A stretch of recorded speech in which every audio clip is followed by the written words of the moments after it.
আসসালামু আলাইকুম বন্ধুরা, কেমন আছেন সবাই? আসলে পানির নিচের জগৎটা সম্পর্কে ভাবলেই আমার শরীরটা শিউরে ওঠে। পানির নিচে আমি সবচেয়ে বেশি ভয় পাই। আজকের মুভিটির নাম হচ্ছে দ্য লাস্ট ব্রিথ। মুভিটি একটি সত্য ঘটনা অবলম্বনে নির্মিত। মুভিটি 2025 সালে রিলিজ পায়। তাহলে চলুন শুরু করা যাক। মুভির শুরুতেই বলা হয় পৃথিবীর সমুদ্রের নিচে 20,000 মাইলের মতো পাইপলাইন ছড়িয়ে আছে এবং এগুলো সংযোজন এবং মেরামতের কাজে নিযুক্ত আছেন অভিজ্ঞ স্যাচুরেশন ডাইভার। এই ডাইভারদের পানির নিচে 1000 ফিট গভীরে নেমে কাজ করতে হয় এবং এই কাজটিকে পৃথিবীর অন্যতম বিপজ্জনক কাজ হিসেবে গণ্য করা হয়। পরবর্তী দৃশ্যে দেখানো হয় ঘূর্ণিঝড় ইয়েলি স্কটল্যান্ডের দিকে ধাবিত হচ্ছে। তারপরে আমরা দেখতে পাই ক্রিস তার ওয়াইফকে বলে তারা আগামীকাল আমাকে চায় ক্লিপার জেটিতে। ক্রিসের ওয়াইফ তাকে বলে সেটা তো অনেক দারুণ খবর, কিন্তু ক্রিসের ওয়াইফের চেহারা দেখে বোঝা যাচ্ছিল সে অনেক চিন্তিত। ক্রিস বলে চিন্তা করো না, আমি প্রতিদিন তোমাকে ভিডিও আপডেট দেব। পরবর্তী দৃশ্যে দেখানো হয় ক্রিস পরদিন সকালে জেটি থেকে তার জাহাজে উঠে পড়ে। সবাই ব্যস্ত জাহাজটিকে রেডি করতে। ক্রিসকেও অনেক এক্সাইটেড লাগছিল, কারণ সে ভালোবাসে সমুদ্রের গভীরের এই কাজটিকে। পরবর্তী দৃশ্যে জাহাজের নাবিক এসে ক্রিস এবং তার অন্যান্য সঙ্গীদের বলে আগামী 24 দিন তোমরা এই টিনের বাক্সতে প্রেশারাইজড অবস্থায় থাকবা এবং তোমাদের পানির 300 ফিট নিচে নেমে কাজ করতে হবে। তোমরা আমার হাতের কন্ট্রোলে থাকবা যতক্ষণ না পর্যন্ত পাইপলাইন রিপ্লেসমেন্টের কাজটা সম্পন্ন হয়।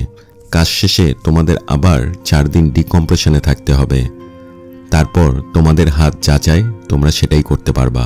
ক্রিস, ডানকেন এবং ডেভকে একটি গ্রুপে দেওয়া হয়। তাদের গ্রুপের নাম হয় গ্রুপ এ। ডানকেন ক্রিসকে আগে থেকেই চিনত। তারা একসাথে বেশ কয়েকবার কাজ করেছে, কিন্তু ডেভ ক্রিসকে প্রথমবার দেখল। ডেভ ক্রিসকে একটু ইগনোর করছিল। ডানকেন ডেভকে বলে ক্রিস প্রথম 5টি ডাইভিং আমার সাথেই ছিল এবং আমি জানি সে তার কাজে খুবই পারদর্শী। তারপর তারা 3 জন তাদের চেম্বারে ঢুকে পড়ে। ক্রিস তার ওয়াইফের ছবি তার বিছানার সাথে ওয়ালে লাগিয়ে রাখে। ডেভ বলে যখন এই দরজাটা ক্লোজ হবে তখন থেকে বাইরের পৃথিবীর সবকিছু তোমার জন্য ডিস্ট্রাকশন, তাই যেখানেই ফোকাস করা দরকার সেখানেই করো। তারপর জাহাজের নাবিক বলে এবার আমরা দরজা ক্লোজ করব।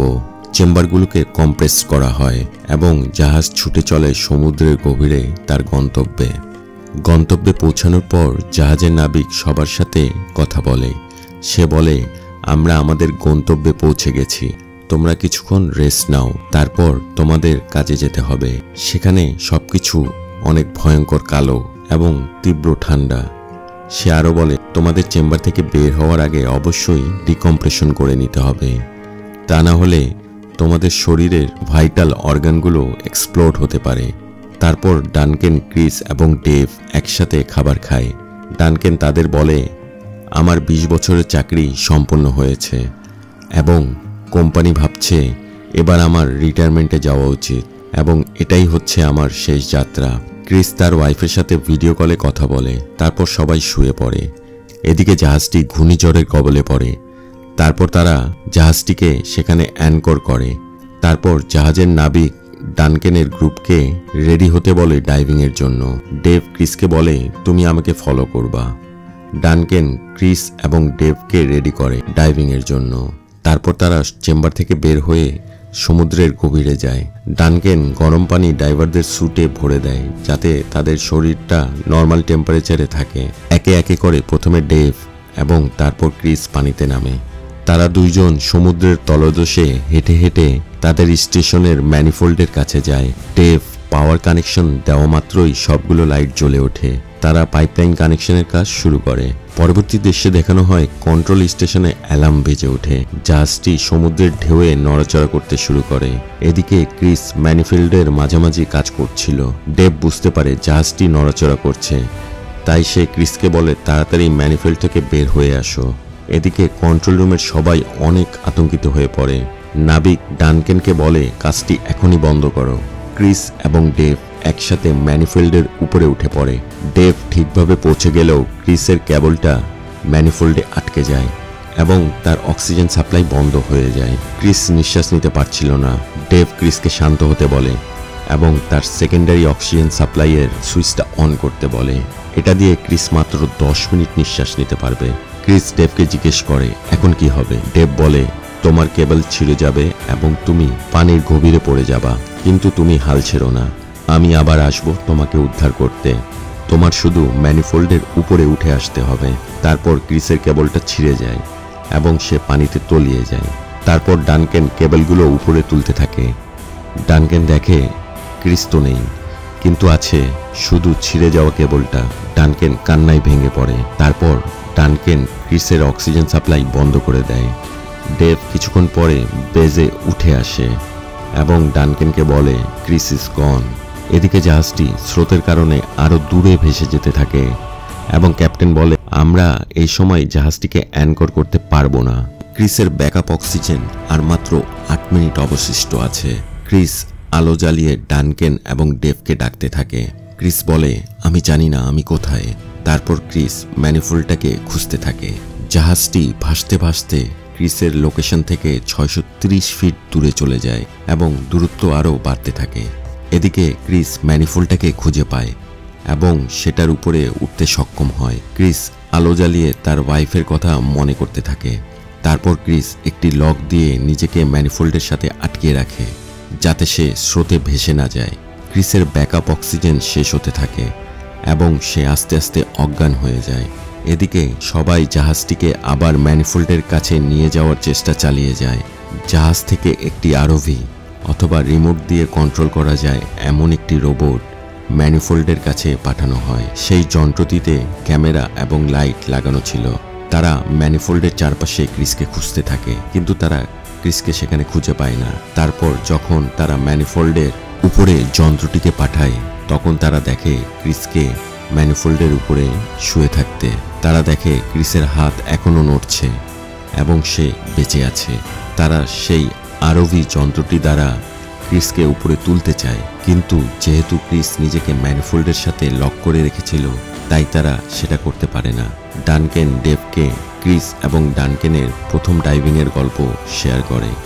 তারা যখন একটি রেস্কিউ টিম হিসেবে ডাইভ করছিল তারা একটি মৃতদেহ খুঁজে পায়নি, তাই কর্তৃপক্ষ সেই ডাইভারের ওয়াইফকে তার হাজব্যান্ডের ইউজ করা জুতার বাক্সটি দিয়ে দেয়। ডানকেন বলে আমি ক্রিসের ওয়াইফকে জুতার বাক্স দিতে চাই না। ডেভ বলে তোমার সেটা করতে হবে না, আমি অবশ্যই ক্রিসকে খুঁজে নিয়ে আসব। এদিকে জাহাজের একজন অনেক চেষ্টা করে জাহাজটির অটোমেটিক মুড অ্যাক্টিভেট করতে সক্ষম হয়। তখন তারা আবার দ্রুতগতিতে ম্যানিফোল্ডের দিকে রওনা দেয়। ডানকেন ডেভকে আবার প্রস্তুত করে ড্রাইভিংয়ের জন্য। ডানকেন ডেভকে বলে আমি একই দিনে আমার 2 জন ড্রাইভারকে হারাতে চাই না। তারপর ডেভ আবার ডাইভ দেয় ক্রিসকে উদ্ধারের জন্য। ডেভ ক্রিসের কাছে পৌঁছে যায় এবং দ্রুত ক্রিসকে আনলক করে এবং উপরে ওঠার চেষ্টা করে। জাহাজটি আবার ঝড়ের কারণে নড়াচড়া করতে থাকে। ডেভ কোনোভাবে তাকে এবং ক্রিসকে সেভ করে। ডেভ কোনোভাবেই উপরে উঠতে পারছিল না, কারণ ক্রিস আনকনশাস অবস্থায় ছিল এবং তার ওজনটা অনেক বেশি ছিল। ডেভ যতবারই উপরে উঠতে চাচ্ছিল ততবারই সে নিচে স্লিপ করে পড়ে যাচ্ছিল। ডেভ ডানকেনকে বলে আমি পারছি না, আমি পারবো না। ডানকেন ডেভকে বলে আমি জানি তুমি পারবা, প্লিজ হাল ছেড়ো না, লাস্ট একটা চেষ্টা করো। শেষ পর্যন্ত ডেভ চেষ্টা চালিয়ে যায় এবং বেজে পৌঁছাতে সক্ষম হয়। ডানকেন ক্রেনের সাহায্যে প্রথমে ক্রিসকে উপরে তোলে। ডানকেন ক্রিসের হেলমেটটা খুলে এবং তাকে ডাকতে থাকে। ক্রিস কোনো রেসপন্স করছিল না। ডানকেন ক্রিসের মুখে বাতাস দেয় এবং চেষ্টা চালিয়ে যায়। অবশেষে ক্রিসের নিঃশ্বাস ফিরে আসে। ক্রিসের জ্ঞান ফিরলেও সে কোনো কথা বলছিল না। জাহাজের লোকজন জিজ্ঞেস করে ক্রিসের স্ট্যাটাস কি। ডানকেন বলে ক্রিস নিঃশ্বাস নিচ্ছে কিন্তু কোনো রেসপন্স করছে না। ডেভও চেষ্টা করে ক্রিসের সাথে কমিউনিকেট করার জন্য, কিন্তু সে কিছুই বলছিল না। ডেভ বলে আমরা অনেক লেট করে ফেলেছি। কিছুক্ষণ পর হঠাৎ করেই ক্রিস বলে ওঠে ডেভ তুমি কেমন আছো। ক্রিস বলে কি হয়েছে। ডানকেন জাহাজের সবাইকে জানায় ক্রিস এখন কথা বলছে এবং সে সুস্থ আছে। জাহাজের সবাই খবরটি পেয়ে আনন্দে উচ্ছ্বাসিত হয়ে পড়ে। সবার মিলিত চেষ্টায় ক্রিসকে বাঁচানো সম্ভব হয়। অবাক করা বিষয় হচ্ছে এটি একটি সত্য ঘটনা। একজন মানুষ পানির নিচে অক্সিজেন ব্যতীত 40 মিনিট বেঁচে ছিল। আসলে আপনার ভাগ্য ভালো থাকলে এবং আপনার মৃত্যু লেখা না থাকলে সেখানে আপনি মরবেন না। তারপর ডিকম্প্রেশনের 4 দিন ক্রিস তার চেম্বারে রেস্ট নেয়। ক্রিস ডেভকে ধন্যবাদ জানায়। ক্রিস ফিরে যায় তার ওয়াইফের কাছে। ক্রিসের ওয়াইফ ঘটনাটি শুনে কান্নায় ভেঙে পড়ে এবং মুভিটি সেখানেই শেষ হয়। মুভিটির পোস্ট ক্রেডিট দৃশ্যে দেখানো হয় রিয়েল লাইফের ক্রিস, ডানকেন এবং ডেভ 3 সপ্তাহ পর আবার সমুদ্রে যায় এবং তাদের অসম্পূর্ণ কাজটিকে সম্পন্ন করে। ধন্যবাদ সবাইকে।